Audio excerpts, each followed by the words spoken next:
Тоң районунун Жумаев Мырзабек атындагы жалпы орто билим берүү мектебинин мугалими Абдрахманова Наргиз Кылычбековна.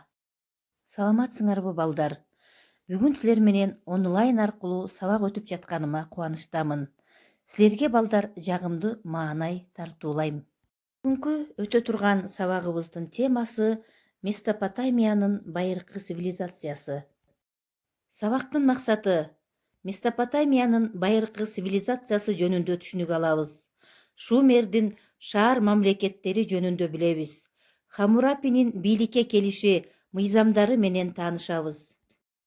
Месопотамия, гректин Месос, Орто суу аралыгы, Потамос, дарыя. Эки суу арасы, Батыш Азиядагы аймак. Тигр, Эфрат дарыясынын алабында.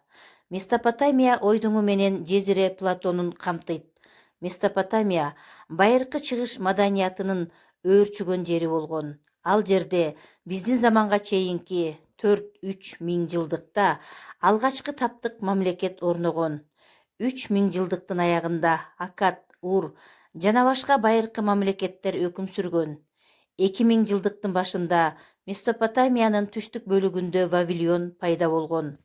Биздин заманга чейинки 9-кылымдан биздин замандын 16-кылымына чейин Месопотамияга бир катар мамлекет ээлик кылып келген. 17-кылымдан 1918 жылга чейин Осмон империясынын курамында турган. Биринчи дүйнөлүк согуштан кийин Месопотамиянын басымдуу бөлүгү Ирактын, калганы Сирия менен Түркиянын курамына кирген. Шумерлердин шаар мамлекеттери саздуу аймактарга жайгашып, саздарды кургатышкан, каналдарды казып сугат дыйканчылыгын өздөштүрүшкөн, аңчылык, балык уулоочулук менен алектенишкен, кол өнөрчүлүгү өнүккөн, өзгөчө токуучулук, булгары иштетүү өнөрү өнүккөн, металлдан жана чоподон карапа буюмдарын жасашкан, химелден пиво ачытышкан, шире суусундуктарын даярдашкан, таштан үйлөрдү салышкан, сыйынган кудайларына арнап храмдарды курушкан. Шумерлер Иран, Элам, Ассирия, Индия, Тигр, Жер ортолук деңизинин жээктериндеги аймактар менен соода жүргүзүшкөн. Алар Шумер кыштактарын цивилизациялуу шаар мамлекеттерге айландырышкан. Хамурапинин бийликке келиши биздин заманга чейин 1894 жылы Вавилонияда Аморит урууларынан чыккан жергиликтүү династия бийликке келет. Анын көрүнүктүү өкүлү Хамурапи болгон.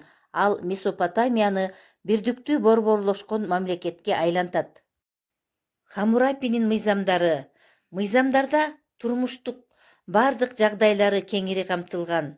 Ал кийин такка отурган падыша анын мыйзамдарынын негизинде өлкөгө башкаруу реформасын жүргүзгөн.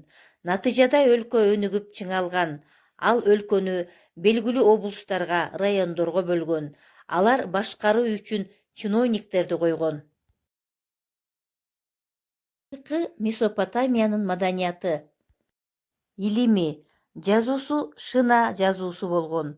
Мектептери, эң байыркы библиотекасы, эң байыркы жазуу мыйзамдар жыйнагы Хамурапинин закондору, математика илими өнүккөн, узундук, аянт, убакыт өлчөө, астрономия илими да өнүккөн. Скульптурасы да кеңири өнүккөн. Архитектура, чеп дубалдар, мамлекеттик жана аскердик. Вавилондо дубалдардын бийиктиги 30 метр, туурасы дөңгөлөктөр өтүүгө ылайыкташтырылган. Дубалдар 2 катар тургузулган. Географиялык чөйрөсү Эфрат жана Тигр дарыяларынын аралыгында. Азыркы Ирак мамлекетинин территориясына кирет. Ирригациялык жасалма сугат дыйканчылык өнүккөн. Көптөгөн көлдөр жана шор баскан жерлер да болгон. Кол өнөрчүлүк да жакшы өнүккөн. Өзгөчөлүктөрү дайыма башкаруучулар алмашып турушкан. Биздин заманга чейин 3 миң жыл Шумер, Акад, биздин заманга чейин 2 миң жыл Вавилон, биздин заманга чейин 1 миң жыл Ассирия. Жаңы Вавилондук бийлик, согуштар, жеңүүчүлөр дайыма шаарларды кыйраткан. шаар мамлекеттер бири-бири менен атаандашып согушуп турушкан. Үйгө тапшырма. 6 параграф. Месопотамиянын байыркы цивилизациясы деген теманы окуйбуз. Жумушчу дептерибиз менен иштейбиз. Көңүл бурганыңарга рахмат. Саламатта калгыла.